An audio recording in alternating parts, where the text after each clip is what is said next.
Hello and greetings from the Asian Confluence. In today's edition of the Expert Speak, we are going to talk to one of India's foremost experts on economic relations, uh, Dr. Arpita Mukherjee, who's a professor at the Indian Council for Research and International Economic Relations. Professor Mukherjee is an economic policy researcher with over 25 years of experience and works closely with government and multilateral organizations. She's led many multi-country project leadership roles and specializes in core areas of research such as trade, investment, trade agreements, special economic zones, economic corridors, retail, food supply chain, startups, entrepreneurs, the works. She has, of course, over 80 publications, books, refereed journals, newsletters, and presented at several conferences and a member of government committees and policy panels. Professor Mukherjee, thank you so much for joining us today on this edition of Expert Speak. Greetings to you from all our viewers at Asian Confluence. Thank you very much. I'm highly grateful and excited to be in your platform. Thank you very much for inviting me, and my good wishes to all your viewers. Thank you. Professor Mukherjee, we at Asian Confluence, of course, you work over a whole domain of trade-related matters and India's economic outreach to the rest of the world. But for today's Expert Speak, I would like to confine our discussions to a very strategic region of India, which is India's northeastern region, which is also where we are headquartered. And our focus for this conversation would be India's northeast and the neighborhood. And we are speaking to you in very interesting times. We have the COVID era, which continues. We don't know when it will end.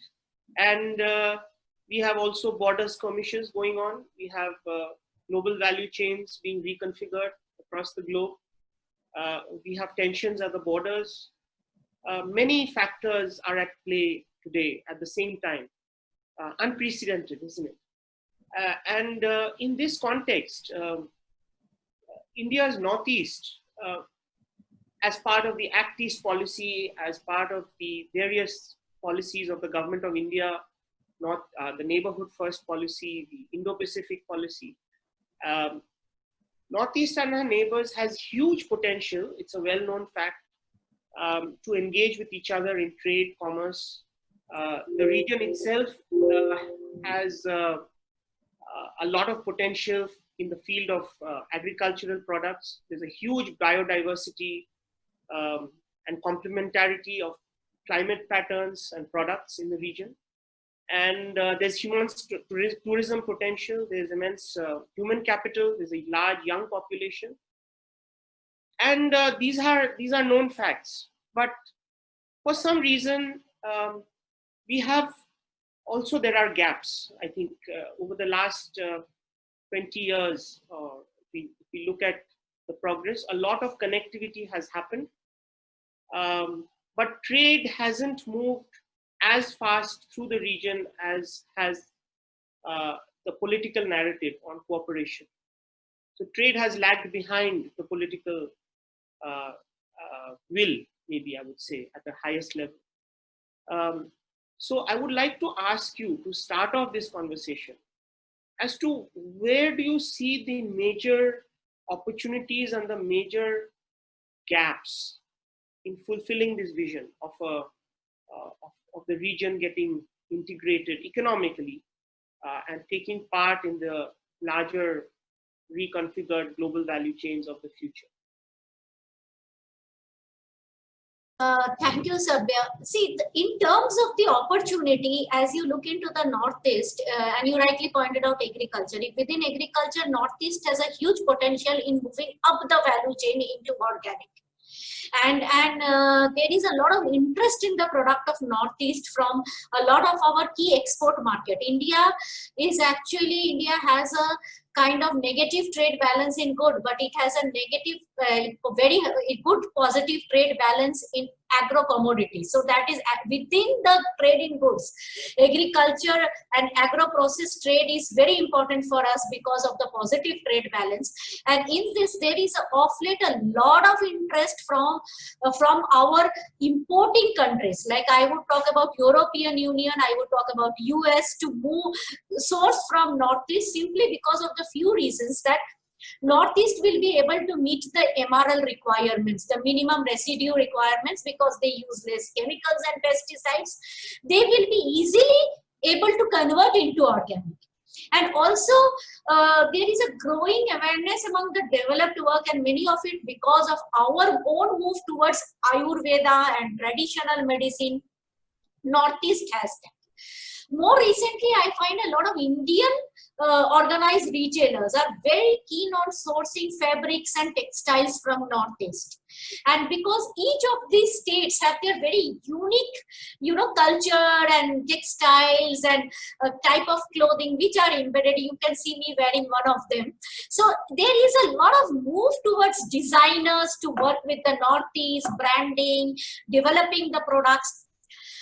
Now that is where it is. So there is a potential. There is a lot of bamboo. We hear about a bamboo lot nowadays because of the various products and very innovative products they are coming out, like with a kind of a bamboo even used in clothing. Now, coming to the second point, the lack is one of the thing is that for a long time we did not know about Northeast, and we knew about Northeast by reading, sitting in Delhi and reading, but not visiting, moving across Northeast, understanding their problems and issues. They also faced a certain level of discrimination when they came to, this part of the world, like Delhi and other part of the world. So therefore, there was a kind of a gap. Secondly, while there were a lot of schemes and policies designed for them, and they will be a maximum beneficiary of many of the scheduled caste, scheduled tribe policies, my own understanding is that very few have actually, those related to livelihood has percolated down.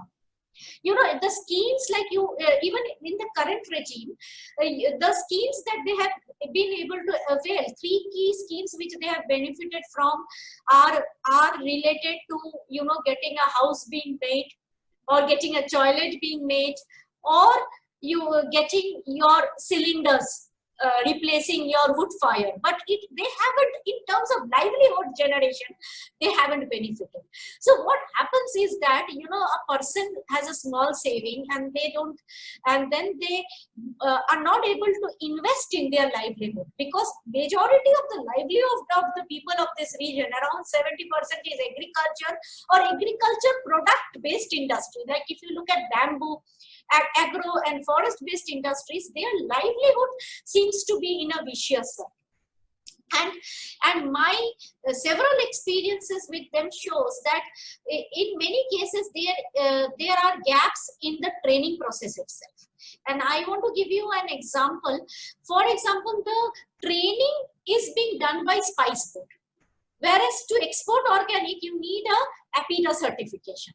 Now, Arpita does not acknowledge Spice Board's laboratory. Spice Board does not acknowledge Arpita laboratory. They are both under the Ministry of Commerce. So, this poor guy, he goes to Spice Board laboratory and he doesn't understand why his product, which is liked by the European client, is getting rejected. So, the client approves the product. The guy goes to a Government of India source, which is under a Ministry of Commerce, yet the product is getting rejected. So he feels that there is a process related issue. But these kind of things need a lot of training, hand-holding, understanding. Secondly, the Northeast, some of the Northeast associations, and I have worked with many of them, like NEDAMAC and all the others, when they have a lot of money, but when they want to do research and understand the ground level processes and procedures, I don't know, they have unduly complicated the process. I'll just give you an example. Like we have been bidding for a project since October. Okay, from October till December, the project requires an output of 50 pages. But it requires a proposal submission of 85 pages with thousands of documentations and irrelevant matters which they are not able to read through. So everybody is asked to make a physical presentation, and till now the dates are being changed because we are asked to make a physical presentation and we cannot go. You know, when you're talking about a research project which requires a data analysis, you need to actually be, you know, you do online presentation, you get the project up and going. So every activity is very bureaucratic, and that needs to be streamlined. And for a poor person, he becomes very disheartened. A number of entrepreneurs told me, look, I have been trying for 10 years to get a loan, 20 years to get a loan, and these are the entrepreneurs that they showcase everywhere. So they will say, this is a big entrepreneur, this is what they come here. They showcase her in Delhi, they showcase, she is women, she is entrepreneur, she's Muslim, she is working on pigs. So all the tick marks are there, and she is being showcased in every forums. But there is, in the ground, she cannot get her money. In spite of having a good credit history, doing a good job, her farm being a demo farm. So these are the kind of issues that they face. And this issue came up again and again with many of the agricultural entrepreneurs that I worked with. In the fish sector, everybody told me that I need 60 to 65 lakhs of loan. Either the government creates the demo farm or use mines. The government use their demo farms. So, but they cannot give a proper demo because the demo equipments are not there. So those are the kind of issues that they are facing, a very, tight kind of issues. Now you talk about infrastructure. The government is planning certain infrastructure, and the industry is also going for infrastructure. So infrastructure is something like this. There will be 100 airports, 50 airports. Now, you know, the question is like this, that it is not a matter of the airport. It is a matter that my village should have a proper road connectivity to the main city. I should be able to use modes of transport, right? And a proper mode of transport, like, and then there is a requirement of a product aggregation. And what is not happening is a help. Everybody is training them in how to produce well. Nobody is helping them on how to get their inputs. What happens after you produce well? And then how do you dispose of your waste, get your inputs, how do you reach your market? And that is the part which requires government attention. In a value chain, it is not about my knowledge about production, my ability to implement my knowledge, because I may go and learn anything. When you pay me money, I will sit in any class. And that's what everybody says, that all training is paid for. So I go and sit everywhere. But after I come back, I throw away my books, because the books become useless for me. Because when I go to source the raw material seeds, I don't get it. So these are the practical problems in the Northeast. Yeah, I think you have so very candidly hit the nail on the head, on the ground, because these are the real problems of people who are trying to make things happen, whether they are entrepreneurs or even in government. And you spoke about the various silos in the governance. The disposal of products, capacity building. You talked about many issues. I want to ask you a follow-up question, which is, if we look at the region with two prisms. One is how the region can trade amongst themselves. You spoke of aggregation. So at a subnational level, at the level of within the nation, how can we create some kind of aggregation, cooperation within the 7 or 8 states of the region? Because Northeast is not one state, it is also 8 states.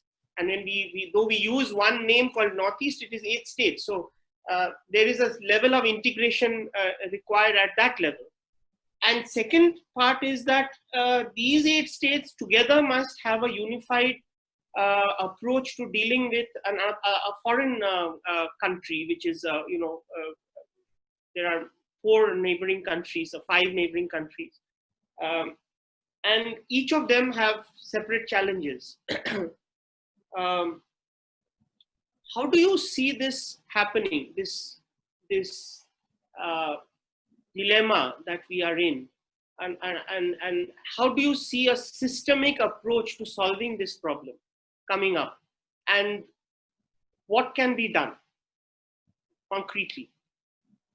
Sabya, the first step that I think when you talk about trade, the first step is self-sufficiency, because in India is very panicky about imports. So anybody who wants to trade in India, they have to some kind of self-sufficiency helps you to export. So in the Northeast, I found that in many cases, two very good examples are for pig. The tribal is a major consumer of pig.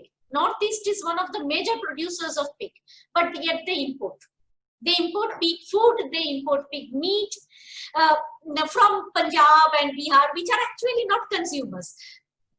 Now, if they first go one step above, the type of pig production improves and they cater to their own demand, and then they sell to rest of India. Because if you look at India, India's own pig import is also increasing.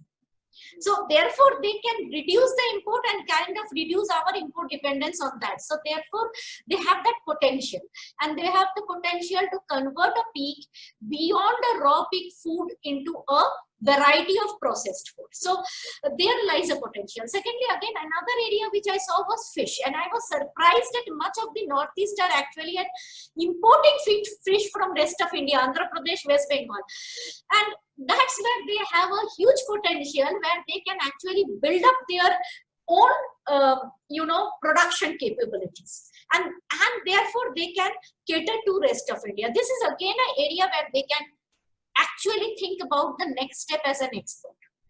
Many of this Northeast does not have a connectivity of a sea that India, that West Bengal and Visakhapatnam has, and they do actually a lot of prawn exports. But there are also a number of other type of fish, freshwater fish, which they can really look into and cater to global markets, even non-resident Indians abroad and stuff like that. Spices. The way Kerala developed the spices, the Northeast has a huge potential to go into a spice development, linking it with community activities. Because spice, coffee, these are like, Kurg. Look at Kurg. They have all done it. They have linked spices with, I'm talking about control tourism, ecological balance, because that's a very, very sensitive area in Northeast, and I do agree with it. But you have to showcase your product. And when you showcase your product, somebody or the other will come and actually establish a supply chain. So here there is a problem that the products are not being showcased, they are not being branded, knowledge is not there. Now regarding Northeast, why I talk about Northeast rather than individual state is that their products are similar. Like spices, you will see like Bhut Jalokia chili. It is very well liked now in the Western for making Tabasco sauce kind of a thing. Now, or some Chinese kind of a sauce, Northeastern sauce. These are getting very much prominent in the West. Now, this chili, you will not be able to source from one field. You need to source it from multiple fields, and the production is low in volume. So when you are going for exports and catering, you have to maintain consistent quality across multiple sourcing fields, and that is where you need it across states. So there is a commonality, and you build those commonality across states, and then you do the sourcing, and then you streamline your sourcing and supply chains.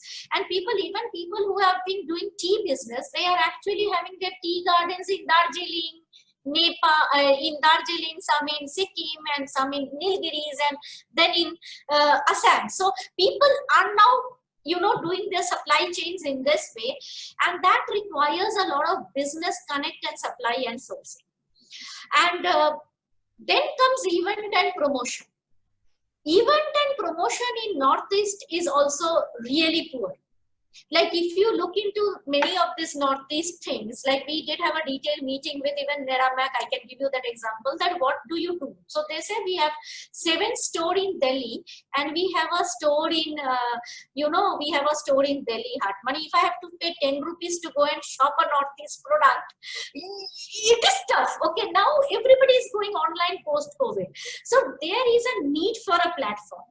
And going online digital. And one of the things that we were promoting is that, if you talk about Northeast and linkages and trade, there is a lot of investment and connectivity related investment between India and ASEAN, and we sign a lot of agreement going digital. Why don't we do something like a joint platform? A B2B kind of a hand-holding platform, which is a business-to-business collaborative platform, bringing in SMEs. And that is what I was proposing, bringing in SMEs where they can trade online and display online. They can put a product history, and we need to handhold that development. And sometimes actually government has certain platforms, knowledge sharing like FIO and others, but they can definitely work on this to make it a much more sophisticated platform where if you're selling organic, you can automatically put a blockchain based traceability system. So you are using a technology to do certain processes. And you get good ratings and you can be rated on that platform.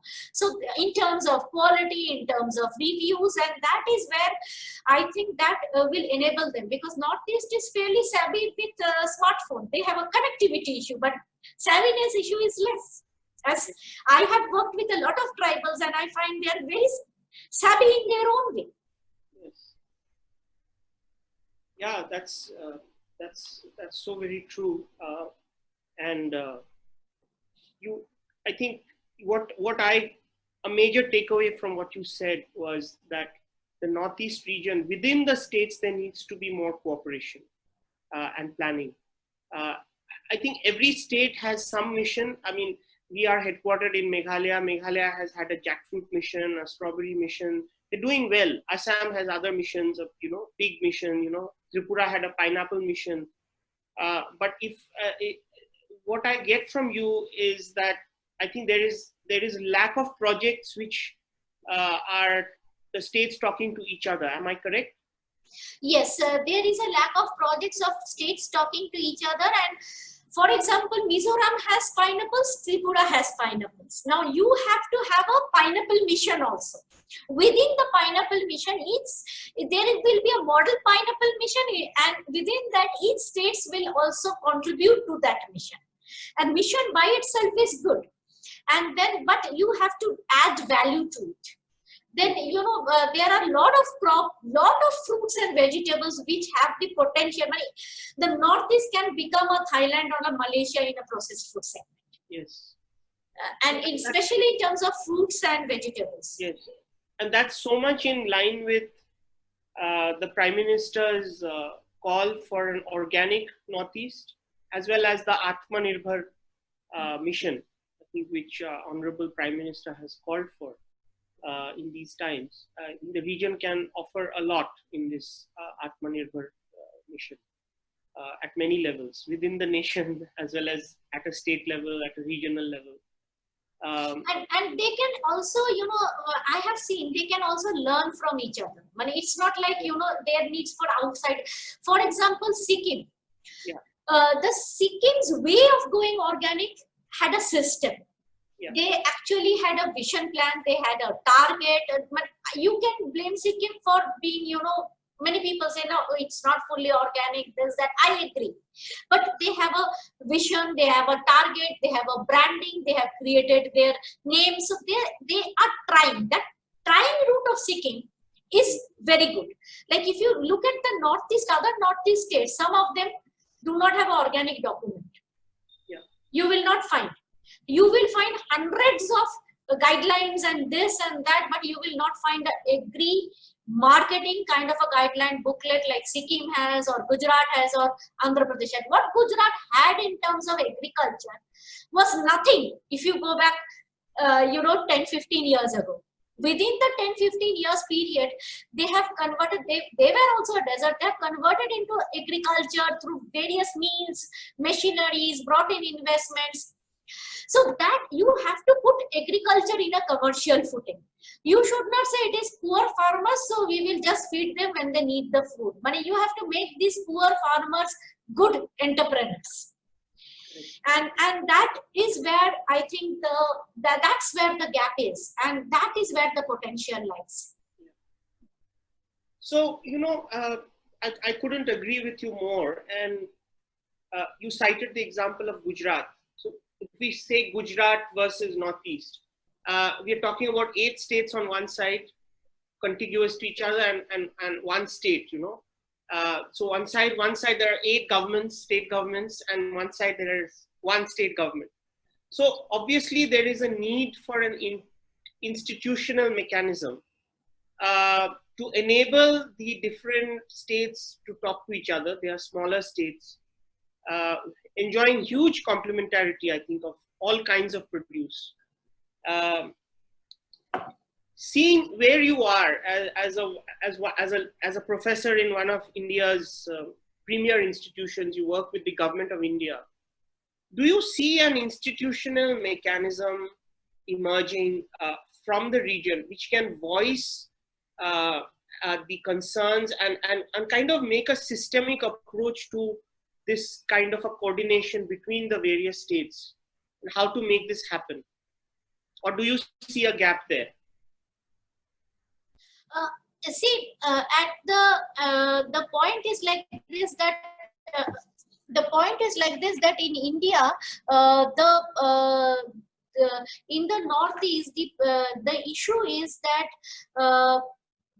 as you said, there are variations, and sometimes the variation happens because there are different political parties, right. And the political parties create, their agendas will be different.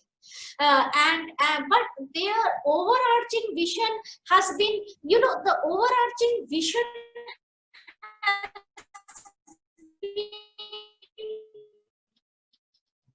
in the North in European seminars where people came, talked, where people like us went and talked, but we then come back to Delhi and there is no action. So even we don't write well, we don't actually go back and talk, we don't have a project which really finds the issues in the ground level, come back, we write on it and we motivate. That kind of money hasn't happened at one level. The second level is the successes are not monitored. And the reasons are not talked about. Like there are certain programs, there were certain programs which they said that, it is not applicable. Deen Dayal Upadhyay program, it is not applicable to Assam. So I asked, why is it not applicable to Assam? Because they gave me a one-liner answer, because agriculture is not commercialized. So I said, why did you not try to commercialize agriculture? And I gave him 3 days and he could not answer the question. So therefore, nobody has actually, people have concluded that this will not happen without even trying. So therefore, one person told me, look, here it is very difficult in Mizoram to actually send a package. But we cannot do. They wanted to become an entrepreneur in scented products, scented perfumes, kind of oil for perfumes, all those from the herbs. This is very well sought out in the European Union. So I connected them and they said, I have to sell it. So the person said, no, I cannot sell it. It is very expensive. DHL is very expensive. So and so is very expensive. They gave me a long list. So then I talked to the logistic company. The logistic company says, my pickup is very expensive because there is no volume cargo. But if there is a platform and somebody integrates the cargo, then I will have cargoes on both ways. So the connectivity projects have to also match with the planning and the cargo requirements. Right. So therefore, many a times what is happening in the Northeast is that even with the international funder, the funder decides, like, the slaughter may be happening in Assam or something, funder decides that within this region in Nagaland, I should have a slaughterhouse. Now that region may be totally restricted from outside people to go. So what is happening in the slaughterhouse, the funder also doesn't know. So there are projects that are happening like that. So therefore, there is need to have an integrated project. What I actually proposed was some kind of network of cold chains. and network of warehouses. So very small, if you build those networks, if you have a B2B platform which just tells you like these are the networks here, then also much of your transport problem is solved. So sometimes they do say it is useless because they don't even know whether it is there. Or even if it is there, it is not working and we don't know it is not working. So these are two sides of the story, and but they have to be connected.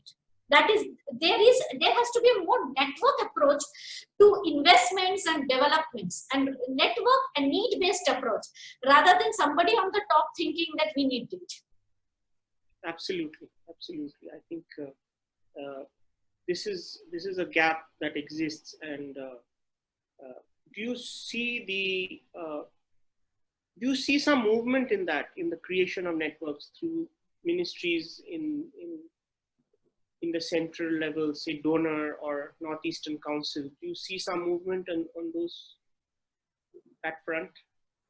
See, basically, their interministerial differences is common in a democracy, and it will continue to be in India. And in a national level policy, you will see interministerial differences. Okay, so being it at the Northeast level, there are differences is not a new story. Correct. But so it is a possibility.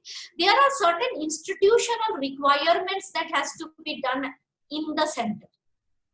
Like I have always been saying that if India wants to export, India cannot have 15 organizations, all of them regulating export. From EIC regulating peanut to APIDA regulating peanut. They will tell me we regulate different aspects. But my personal experience is nobody regulates. Everybody depends on each other and it is confusion. Like suppose if it is organic, put it under a systematic procedure. Because the problem is like this, if 15 people are regulating one person, then but they can blame each other and walk out. Yeah.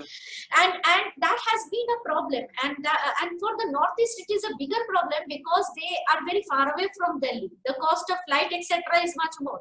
So now if a farmer from Mizoram has to come to Delhi to actually sort out the 15 regulatory bodies, then it is very tough for him. They don't feel like doing the business, and their counterparts there is absolutely bad in many cases, because that counterpart has to be given a lot of authority. Then there has to be very much decentralized systems. But they are very decentralized in terms of offering training, and they are very good and they are very friendly, but they are not very decentralizing in terms of implementing policies.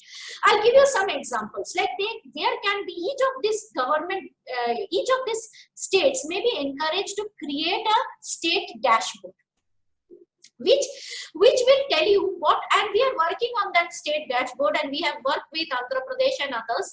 So that dashboard tells the chief minister, it is called the chief minister dashboard. So the dashboard tells the chief minister, these are the schemes, this many people have availed, these people have not availed, the reason for it is this. So you know all your information in your thumb. So the states, if they do that, so then they have their information. Then they share the information among them. Then there is a competition, because then what happens is the dashboards can be compared. So states have an urgency, and the dashboard is not only on basis that center has given money, state has received money. State has received money, how much is implemented? Surveys needs to be done to see really what are the gaps. And then there is this is the area of gap, please do a project there. So that is how you decide and you move forward. Because unless you do that, what you will see now is a lot of money which is Northeast. What happens is the money is allocated, it is not utilized, you can carry it forward, right? So that is a kind of thing that is happening. Yeah, that's thank you for that very, very, very lucid description of the problem, and I hope that we can follow this up with some kind of at least some recommendations to the state governments to come together, and the local institutions, the regional institutions such as Northeastern Council maybe, to take it up, to kind of break these silos, if if you may. I want to come to a different facet of this problem, or this issue rather, not a problem, which is that there is also a lot of scope for trading amongst the nations. As India's Act East policy, neighborhood first policy, there's a lot of scope for value chain creation. There is a major connectivity highway, as you know, the India-Myanmar Thailand highway, which is finally, I think, seeing the light of day. And that connects us to the ASEAN framework. India-ASEAN have a free trade component, free trade agreement. There are issues with it, but I understand that that free trade agreement is also being recalibrated in the coming days or coming times. And in this context, how can the region give its inputs, bottom-up inputs from the region to the policymakers and the multilateral agencies which are working on these lines, including the role of MSMEs in the region, startups in the region, making life easier for them. And on the hypothesis that if it makes life easier for MSMEs and startups, if MSMEs and startups can operate and negotiate in this environment, obviously the bigger companies will be able to do the same. So if we can keep that as the common denominator, as these agreements and these systems are being recast, your comments on that? Okay. Now, we had a very bottom-up approach, and we were looking into how provinces, because when you look at Northeast or West Bengal, you have to look into how provinces actually develop themselves, because you're talking about a development at a very subnational level. So we actually studied how Yunnan developed itself, because Yunnan is one of the poorest provinces of China. China's development has been mostly in this west. And how over the last 10 years, what kind of planning did Yunnan do to actually develop itself, link itself to the, and it has all the problems of the Northeast. It is landlocked. It is a very good example for the Northeast to look into. Now, what Yunnan did was an interesting thing. It actually boosted a few sectors and tourism. It's special, what you call it, its specialities. So it had the tribal specialty. It marketed that in majority, and it actually highlighted 8 sectors of growth. So it identified 8 areas of growth within areas prioritized. And if you look at the fund prioritization of Yunnan, the majority is for the local investors. Minority is for the foreign investors. So it says that Yunnan has opened up, it is attracting FDI, but if you look at the actual way it attracts FDI is 75% is domestic. It's not open. And it did those cluster projects, and it did those connectivity projects. So, Kolkata, Cumin, city projects, industry moving between the two, shows happening. And that is how it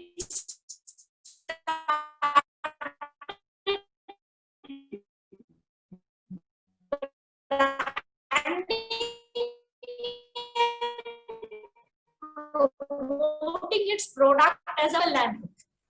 And it has built all its land route corridors and plans. If you see, it has come down to Myanmar, even to India. It is also targeting certain sourcing and supply chains from India. Like, for example, if it wants to create a bamboo cluster, it does not have enough. It needs to source from Northeast. Herein, we have a problem, because herein we haven't really planned our industries. And if we do not have 8 to 9 focus sectors, we don't know what to fund, what not to fund, how to fund, whom to help. Like if you go to startups, there are so many startups. Everybody in India calls themselves a startup. Somebody opens a research organization. If I open a consultancy firm tomorrow, I will call it a startup. But that is not a startup. There is a difference between a SME. There is a difference between a startup. Now, when a startup reaches, the point that there are problems with the balance sheets. There are problems with the GST filing. There are problems with linking their different accounts. There are problems with the schemes that they avail and they actually whether they're delivering to the schemes, the delays in availing a scheme. So all of that, it takes you 6 months to get a loan, 1 year to get a loan if you are through NABARD. So people will forget taking the loan. Right. Okay. Yes. So therefore, these things have to be rectified. Now we have come out with a project called Mega Food Park Project. What is of use to Northeast? You don't need, nowadays you have vertical buildings. Why do you need 50 acres of land to create a food processing infrastructure? You can create it in 10 acres of land. Look at Singapore. You have to have heights of building. Why do we have policies which says acreage of land? Half of our export subsidies we lost the case in the WTO. Half of them will be questioned. If European Union today question China on subsidies being non-transparent, tomorrow they will question us. Right. They've already questioned us. We have already lost the case. So now we need to be innovative. And now the states have to be innovative in designing their subsidies. So that is very important. Giving a very simple MEIS will not work. So those are the areas that we need to look into if we want to become competitive to trade.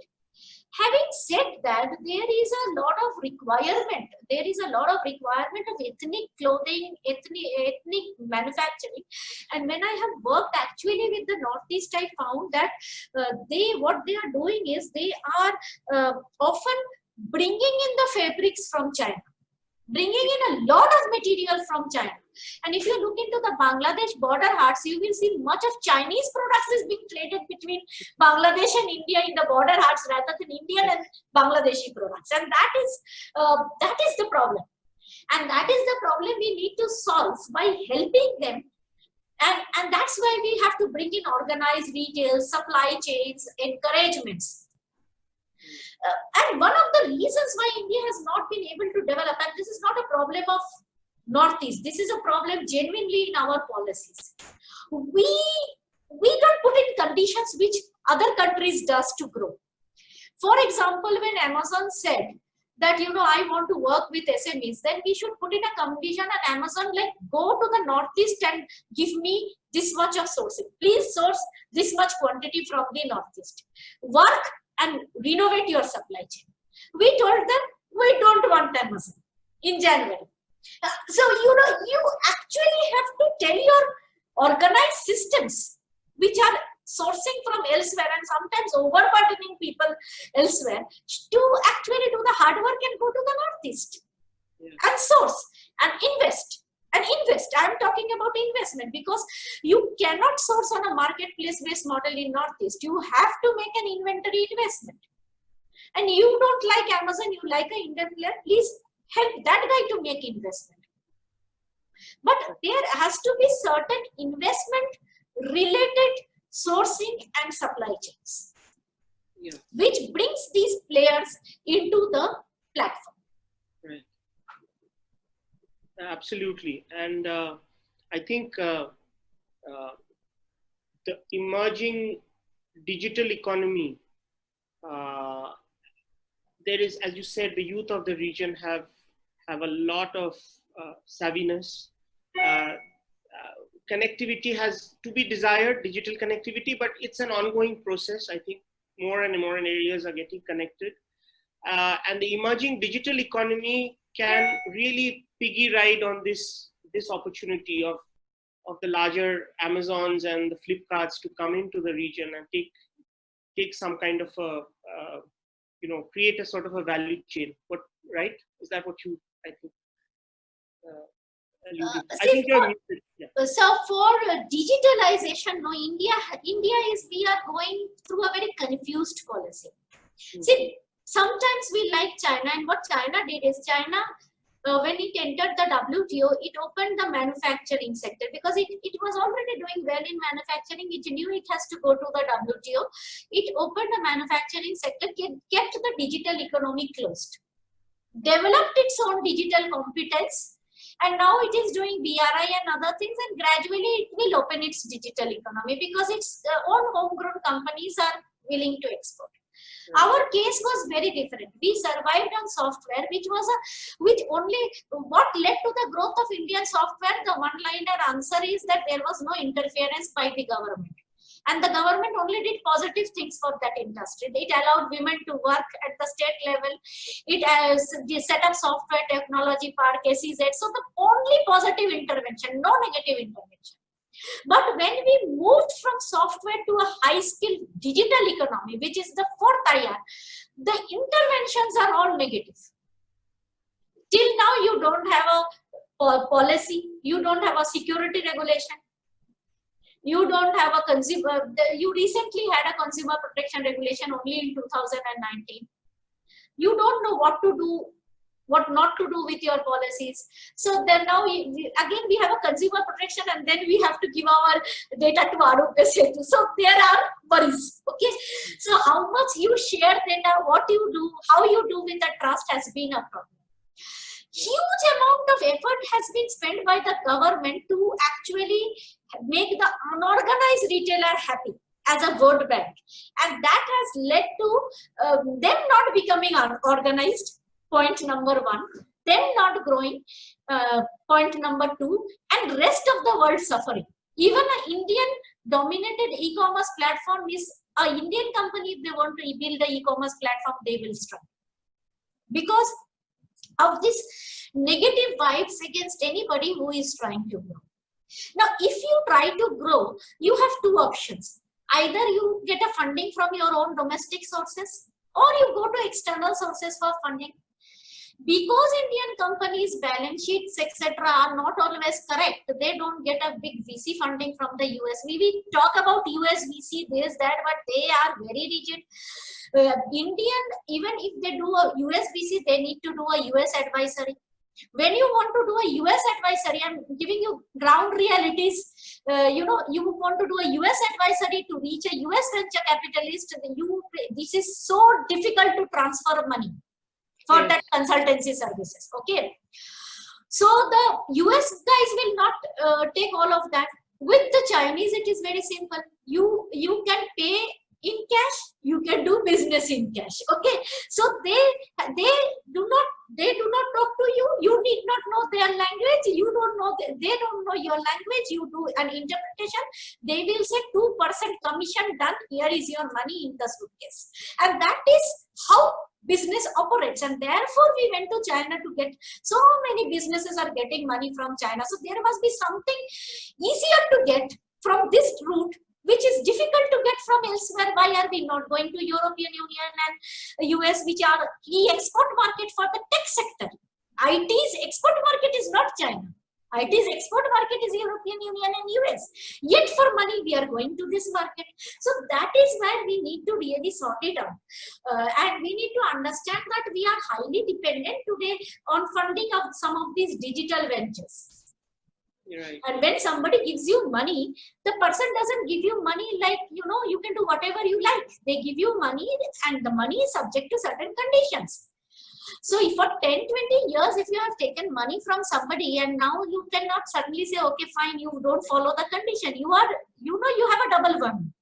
Yeah. So the industries, any which way in the main line also, they have a problem. New industries need money. Either we need to make the source of money very simple, viable. And I have seen many Northeastern entrepreneurs, they have been asking for very limited amount, like 2 crore, 3 crore of money. There is so much money, 1700 crore, 1800 crore. I hear these numbers. So I would not select, and these are entrepreneurs who have won startup prices, they are doing TEDx, and yet they don't have money. So these are the entrepreneurs who needs handholding, and these are the entrepreneurs, if they help them. There are cases in the Northeast, and you will find a case in my book where this person's farm is the demo farm, is the what they call an ideal farm, and everywhere the person is showcased, and he failed to actually get the Startup India fund. And even very vocal about it. And then Netherlands came, and that's why the Netherlands angle comes. Then Netherlands comes, takes these guys, go for training, but foreign companies will do, and foreign government will do in a limited amount, right? Right. And therefore we need to have more initiatives from the Indian government side in terms of this partnering. I have myself done 2 European Union capacity building projects, and just to give you a hint, I had a funding proposed by the European Union side of 1.5 crore.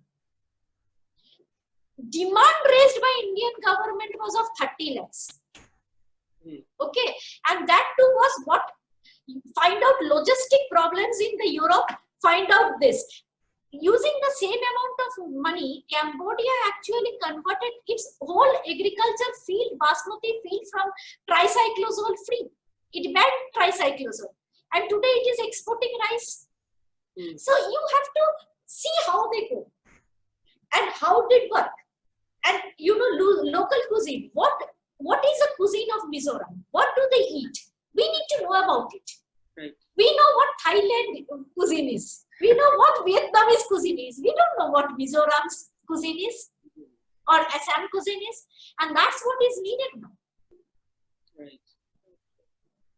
Yeah, I think, thank you, Professor. We've covered a huge gamut of subjects and all very, very useful. And I just bring this to my last question, because I think, which is it's apparent that capacity building is needed at all levels, whether it's amongst the entrepreneurs, within the policymakers at the local level, at the level of the state governments, and so that the confusion and at least the knowledge transfer can happen, both top down and bottom up. There's a lot of bottom up knowledge which also needs to get into the policy making. How do you see the whole, what is your assessment in very brief of the capacity building scenario with respect to the region today? The capacity building, that are happening. Capacity building is something like overdose in one area and nothing in the other. So my experience was in the value chain. In the value chain, everybody is offering training on how to do production. But that too, a segment. What feed you will do, what kind of pigsty should be, how you will put the seed in the water for the fish, how you will do plant breeding, etc. The second stage, when it comes to processing, branding, value addition, there is absolutely no training. I have looked into Mizoram, I have looked into Nagaland, I have looked into Assam, and I have looked into Tripura also. Tripura is doing, in some cases like pineapple, better than the others. But this kind of training, how does this kind of training happen? This kind of training happens like, I was thinking about working with the MPs, because MPs have a MP-led fund. And if you are able to put it as a community activity through an MP-led fund, because they also are supposed to promote self-help group, women empowerment, FPOs, then if they put in a little bit of fund across for this activity within that locality, then a locality to locality growth will be there, as well as it will create jobs. And then they can have something like a Kishan center or a computerized center, which is a knowledge sharing platform. You know about your schemes, the guy can do your application for a minimum payment, he can help you with your follow-ups. But that hasn't worked. But it has somehow, I don't know what do the MP-led fund actually do in the region. I'm completely clueless. I tried to actually look into it, but after some time I became clueless, because most people said they haven't utilized their funds. Previous years, most of the people that I spoke to, they said I have not utilized it. And then they tried to utilize, and they did have a vision. Somebody has a vision in education, somebody has a vision in tourism, but they were not able to link those visions. Skill training programs are really bad.